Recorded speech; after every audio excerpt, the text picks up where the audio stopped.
Hello guys, நான் அசோக் வெங்கடேஷ். நாம இப்போ 195 டே சீரிஸ் தான் பார்த்துட்டு இருக்கோம். இன்னைக்கு டே 11. இன்னைக்கு உங்ககிட்ட ஈராக் பற்றி தாங்க பேச போகிறேன். ஈராக்குடைய அடிப்படை ஜியோகிராஃபி எப்படி இருக்குது, அதோடைய அரசியல் எப்படி இருக்குது, அதோடைய பொருளாதாரம் எப்படி இருக்குது, எஜுகேஷன், ஹாஸ்பிட்டல், அக்ரிகல்ச்சர், இதை பற்றின பேசிக் டீட்டெயில்ஸ் தாங்க இன்னைக்கு உங்ககிட்ட வீடியோவில் சொல்ல போகிறேன். ஃபர்ஸ்ட், இதோடைய ஜியோகிராஃபி அப்படின்னு பார்த்தோம்னா, இதோடைய பார்டரில் சவுதி அரேபியா இருக்குது, சிரியா இருக்குது, டர்க்கி இருக்குது, ஜார்டன் இருக்குது, ஈரான் இருக்குது, குவைத் இருக்குது. ப்ளஸ் அதோடு சேர்த்து இதோடைய கோஸ்டல் ஏரியா அப்படின்னு பார்த்தோம்னா பெர்ஷியன் கல்ஃப் இருக்குங்க. இதுதான் இதோடைய கோஸ்டல் ஏரியா இருந்துகிட்ருக்கு. இந்த நாட்டுடைய மொத்த பரப்பளவு 4,38,317 கிலோமீட்டர் ஸ்கொயருங்க. இந்த நாட்டுடைய கேபிட்டல் சிட்டி அப்படின்னு எடுத்துக்கிட்டோம்னா பக்தாட் அப்படின்ற ஒரு சிட்டி இருக்குது. அதுதான் அந்த நாட்டுடைய கேபிட்டல் சிட்டியாக இருந்துகிட்ருக்கு. இந்த நாட்டுடைய கரன்சி இராக் டினார். இதுதான் அந்த நாட்டுடைய கரன்சியாக இருந்துகிட்ருக்கு. இந்த நாட்டுடைய பாலிட்டி அப்படின்னு பார்த்தோம்னா ஒரு prime minister form of the government அந்த நாட்டில் இருந்துட்டுருங்க. நம்ம இந்தியாவில் எப்படி prime minister form of the government இருக்கோ அதே மாதிரி ஈராக்லேயும் prime minister form of the government இருந்துட்டுருங்க.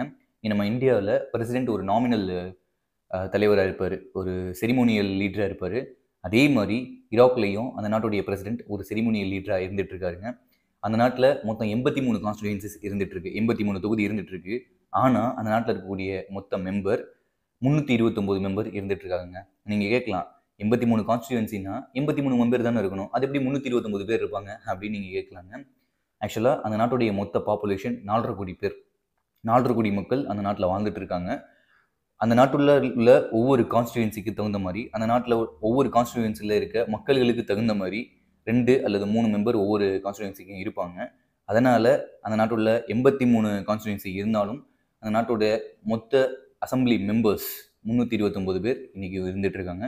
இதுதான் அந்த நாட்டுடைய அரசியல். அப்பர் ஹவுஸ், லோவர் ஹவுஸ் ரெண்டுமே அந்த நாட்டில் இருந்துட்டு இருக்கு. அவங்க நாட்டுடைய அரசியல் இப்படி தான் இருந்துட்டு இருக்கு. இதுக்கப்புறம் இதோடைய பொருளாதாரம் அப்படின்னு எடுத்துக்கிட்டோம்னா full and full oil based எக்கானமிங்க. 90% ஆஃப் த எக்கானமி அந்த நாட்டில் ஆயில் பேஸ் பண்ணி தான் இருக்குது. அந்த நாட்டுடைய மொத்த உள்நாட்டு உற்பத்தியில், அந்த நாட்டுடைய மொத்த ஜிடிபியில் 90% இந்த ஆயில் தான் கான்ட்ரிபியூஷன் பண்ணிகிட்டு இருக்கு. மேஜர் ஆயிலுக்கு அப்புறம் அதிகமாக உற்பத்தி செய்யக்கூடிய, அந்த நாட்டுக்கு வருமானம் வரக்கூடிய ஒரு தொழில் அப்படின்னு எடுத்துக்கிட்டோம்னா அக்ரிகல்ச்சர் இருக்குங்க. நீங்கள் கேட்கலாம், இந்த மிடில் ஈஸ்ட் கண்ட்ரியில் அக்ரிகல்ச்சர் இருக்கா, அதுவும் ஆயிலுக்கு அப்புறம் அதிகமாக வருமானம் தரக்கூடிய ஒரு ஃபீல்டாக இந்த அக்ரிகல்ச்சர் இருக்கா அப்படின்னு நீங்கள் கேட்கலாங்க.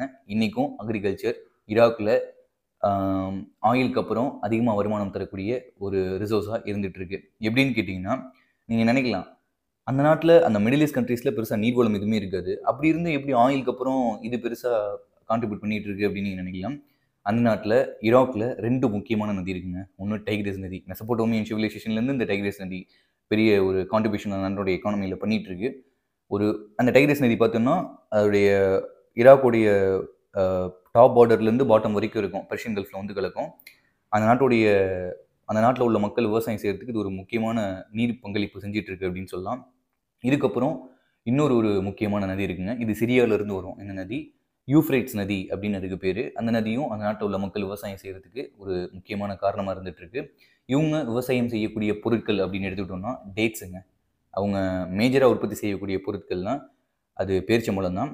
இந்த கல்ஃப் கண்ட்ரிஸ் எல்லாமே எடுத்துக்கிட்டோம்னு வச்சுக்கோங்களேன், இந்த மிடில் ஈஸ்ட் கண்ட்ரிஸ் எல்லாமே, எஜிப்தாக இருக்கலாம், சவுதி அரேபியா இருக்கலாம், ஏமன் ஓமலாக இருக்கலாம், கத்தாராக இருக்கலாம், யுனைடெட் அரப் எமிரேட்ஸாக இருக்கலாம், பஹ்ரைனாக இருக்கலாம், இந்த எல்லா நாட்டிலையுமே பேரிச்சம்பழம் நல்லா விளையும். அதே மாதிரி ஈராக்லேயும் பேரிச்சம்பழம் நல்லா விளையுதுங்க.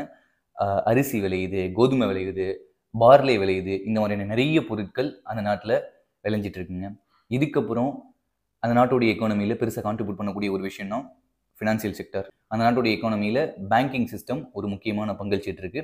அடுத்து இந்த நாட்டில் பங்களிக்கக்கூடிய ஒரு விஷயம்னா மேனுஃபேக்சரிங், கன்ஸ்ட்ரக்ஷன் ஒர்க் அந்த நாட்டில் மேஜராக இருக்குங்க. எல்லா நாட்டிலையுமே கன்ஸ்ட்ரக்ஷன் ஒர்க் இருக்கிறது தான். இந்த கன்ஸ்ட்ரக்ஷன் மெட்டீரியல்ஸ், சிமெண்ட், செங்கல், இந்த மாதிரியான கன்ஸ்ட்ரக்ஷன் மெட்டீரியல் அந்த நாட்டுடைய மொத்த உள்நாட்டு உற்பத்தியில், மொத்த ஜிடிபியில் ஒரு முக்கியமான பங்களிச்சிட்டு இருக்கு அப்படின்னு சொல்லலாம். இந்த மிடில் ஈஸ்ட் கண்ட்ரீஸில் இருக்கலாம், வெஸ்டர்ன் கண்ட்ரீஸாக இருக்கலாம், சைனாவாக இருக்கலாம், இந்த மாதிரி இடத்துலலாம் டூரிசம் அந்த நாட்டுடைய எக்கானமியில் ஒரு முக்கியமான பங்கு வச்சுட்டு இருக்கோம்.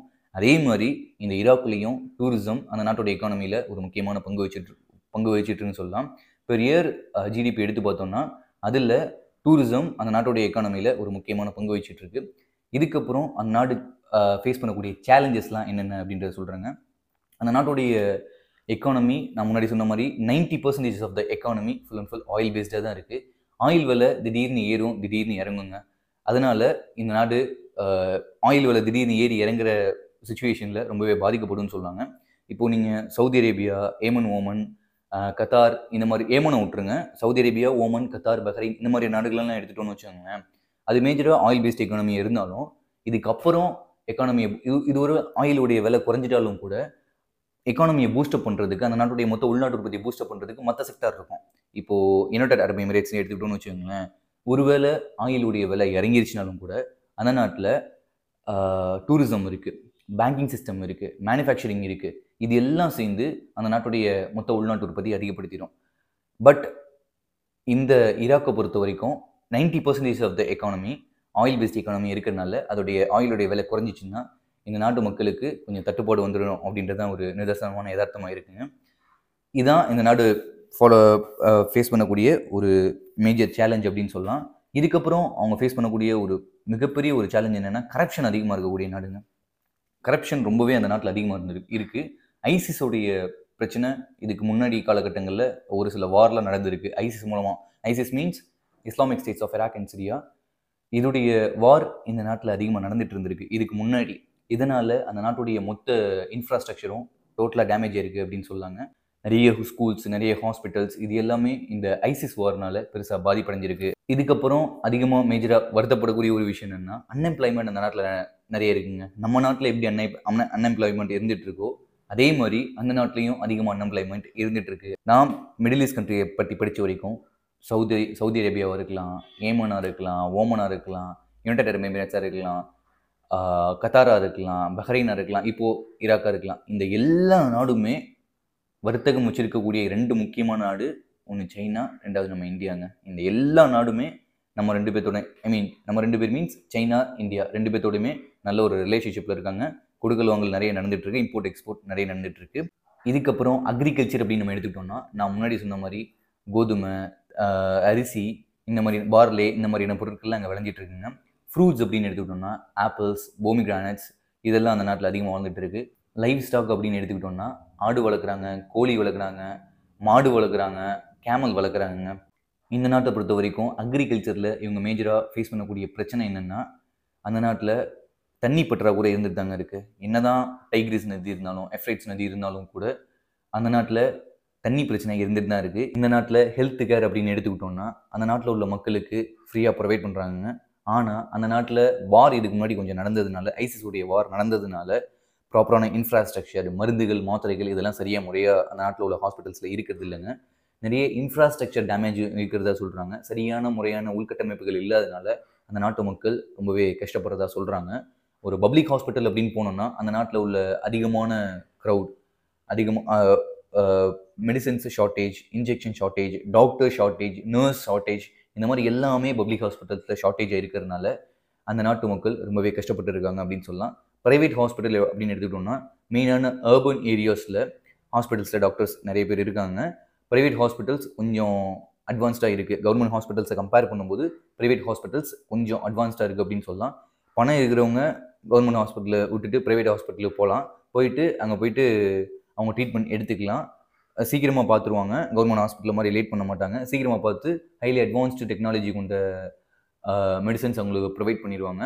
பட் பிலோ பாவர்ட்டி லைனில் இருக்கக்கூடிய மக்கள் கவர்மெண்ட் ஹாஸ்பிட்டல்ஸ் தான் போய் ஆகணும். அங்கே அதிகமான க்ரௌடு வரதுனாலையும் medicines shortage, nurse shortage, doctor shortage இருக்கிறதுனாலையும் அந்த நாட்டில் சரியாக முறையாக அந்த மெடிக்கல் டிபார்ட்மெண்ட் இருக்கிறது இல்லை அப்படின்னு சொல்கிறாங்க.